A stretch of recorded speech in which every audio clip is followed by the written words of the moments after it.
Dugaan rekayasa dalam kasus Vina Cirebon mencuat. Liga Akbar beberkan fakta tak terduga. Liga Akbar sebagai kawan Eki putranya Pak Rudi dihubungi oleh bapaknya almarhum bapaknya Eki almarhum, diajak ke penyidik atau penyidik pembantu dengan tujuan hanya menentukan apakah helm, jaket, dan sepeda motor milik Eki almarhum. Padahal untuk menunjukkan itu kan sebetulnya cukup bapaknya saja bisa, karena mengajak Eki, ngajak si Liga Akbar. Ini aneh satu nih, ya kan? Jadi kemudian dia membawa Liga Akbar ke penyidik. Ada nggak surat panggilan, surat perintah membawa, menghadapkan pada penyidik? Ini kan harus ada, walaupun beliau seorang perwira juga, tapi bukan terlibat dalam tim penyidikan tersebut. Nah, keanehan-keanehan ini yang bagi saya perlu didalami, ada apa sebenarnya dia mengajak Liga Akbar untuk memberikan kesaksian yang akhirnya berkembang menjadi kesaksian yang tidak benar. Emang saya mau membuka yang sebenarnya, Pak. Sebenarnya emang saya nggak ada di situ awalnya. Dan pelemparan dan pengejaran itu tidak ada. Dan pelemparan dan pengejaran itu emang tidak ada. Mengatakan yang sebenarnya.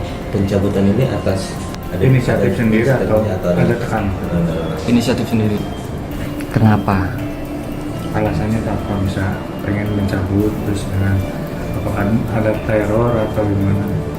Kalau buat teror nggak ada. Hanya ingin kebenaran saja, Pak. Termasuk pelanggaran etika profesi berat, karena memaksa seseorang untuk memberikan keterangan yang tidak benar terhadap suatu peristiwa yang memang seharusnya itu peristiwa pidana yang harus diungkap secara benar, itu aja. Arahnya PTD karena sudah memalukan Korps Bayangkara, kepolisian. Ini kan profesi kepolisian jadi rusak hanya gara-gara seperti ini. Seorang perwira itu kan harusnya lebih banyak mengetahui tentang apa yang harus dia lakukan dan apa yang tidak harus dia lakukan, seperti itu.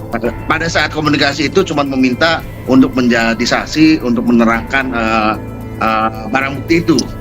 Karena memang dari ayahnya Eki, Pak Rudiana ini kan mengenal juga dengan Liga Akbar. Jadi minta dibantu dari obrolan pertama, lalu obrolan kedua itu menjemput Liga Akbar untuk diminta keterangannya. Pada saat dengan Rudiana itu berjalan normal lah, tidak ada kecurigaan apapun. Nah, pada saat sudah berhadapan dengan penyidik, ya sudah dimulai. Nah, disitulah mulai ada permintaan untuk ditambahkan. Dari penyidik? Dari penyidik, betul. Bukan dari Ibtu Rudiana ya? Bukan, tapi yang mengantarkan, yang menjemput dan mengantarkannya itu ya Pak Rudiana sendiri. Oke. Memasukkan suatu keterangan yang tidak dialami, yang tidak diperbuat, yang tidak dilihat, yang tidak didengar oleh terperiksa. Nah, kalau itu yang dimasukkan dan materi yang dimaksudkan itu bisa memberatkan atau bisa melepaskan tanggung jawab orang lain atau bisa menjadikan seseorang tersangka padahal dia bukan pelaku, itu sangat berbahaya. Apakah Ibtu Rudiana bisa mempengaruhi seluruh anggota Polres? Kalau bisa ya memang perlu didalami lagi. Siapa sih Ibtu Rudiana sebetulnya, gitu aja. Seperti itu karena dia sebagai seorang polisi, seorang perwira, seorang petugas di reserse, ya kan, kemudian anaknya jadi korban, seperti itu kok diam saja gitu loh. Si Akbar waktu diberikan keterangan harus mengatakan bahwa dia mengetahui kejadian. Akbar ini tiap hari bisa tidur di rumahnya Pak Ibtu Rudi, ya kan? Kenapa dia tidak melaporkan apa yang dia lihat, misalnya dia melihat gitu loh. Kenapa baru cerita kepada penyidik? Ini kan nilai kebohongannya bisa dibaca dari situ. Liga Akbar saksi dan juga rekan korban dalam kasus Vina Cirebon belak-belakan kepada awak media terkait dugaan rekayasa kasus. Liga Akbar mengaku terpaksa menandatangani berita acara pemeriksaan yang tidak sesuai fakta dalam kasus Vina Cirebon. Hal itu diungkapkan Liga Akbar saat ditemui sejumlah jurnalis di Cirebon pada Jumat 14 Juni 2024. Liga Akbar tidak main-main dalam mengungkapkan dugaan rekayasa dalam kasus Vina Cirebon.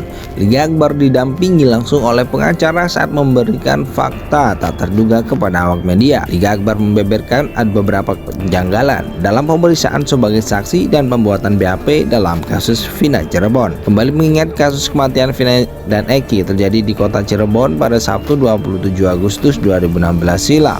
Tak kunjung selesai meskipun sudah 8 tahun berlalu, mantan Ketua Mahkamah Konstitusi periode 2008-2013 akhirnya angkat bicara soal kasus Vina Cirebon.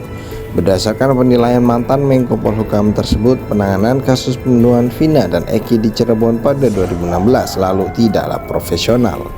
Dalam pandangannya mengenai kasus ini, yang menduga bahwa semua pemeriksaan saat ini dilakukan hanya untuk melindungi pelaku pembunuhan Vina Cirebon yang sebenarnya. Ia pun menjelaskan sesuai pemahamannya bahwa kasus pembunuhan Vina dan Eki di Cirebon 8 tahun lalu dilakukan oleh 11 orang. 8 diantaranya telah tertangkap namun 3 lainnya menjadi buronan sejak 2016. Ia pun mengatakan kasus ini baru diangkat setelah diangkat ke dalam sebuah film. Atas kejadian tersebut 3 buronan lainnya baru diumumkan lagi. Pada 2016 dikatakan pelaku berjumlah 11 orang dan 8 diantaranya sudah ditangkap setelah film Vina. Sebelum 7 hari itu muncul, kasus ini juga muncul lagi. Dulu kok bisa lari, itu kemana sisanya orang itu? Itu kan resmi diumumkan buron 3 orang namanya ABC. Akhirnya setelah viral kasus ini baru dibuka lagi, ucap Mahfud dikutip dari YouTube miliknya yang diunggah pada 11 Juni 2024. Ia juga membeberkan kejanggalan dalam penanganan kasus ini, di mana 8 tahun lalu sudah ditetapkan 3 orang sebagai DPO. Namun setelah viral kembali hanya ada 1 orang DPO. 2 orang yang buron ini juga kok bisa-bisanya sekarang dibilang salah sebut. Tidak masuk akal kalau sudah diselidiki lama kok masih salah sebut. Terus dianggap enggak ada, hanya Peggy, bahkan Peggy itu pun diragukan katanya. Mahfud juga mengungkapkan kejanggalan lainnya mengenai sosok Peggy yang saat ini sedang diperiksa oleh Polda Jabar. Sekarang sudah mulai ketahuan ada 2 masalah. 1, Peggy ditangkap, sementara sekarang mulai muncul kesaksian bahwa orang tersebut bukan berlaku yang asli, kata Mahfud. Dari uraian tersebut, Mahfud menganggap ada unsur kesengajaan dalam penanganan kasus ini. Bahkan dia menyebut ada banyak semacam permainan di dalamnya. Saya berpikir jika memang ada permainan, jika kurang cakap, kurang hati-hati, itu disebut tidak profesional. Tapi jika ada permainan untuk melindungi seseorang atau mendapat bayaran untuk melenyapkan kasus, itu sudah tergolong ke dalam sebuah kejahatan. Hukum kita itu sering dimain-mainkan, apalagi kalau sudah menyangkut pejabat atau mungkin menyangkut uang, kata Mahfud MD.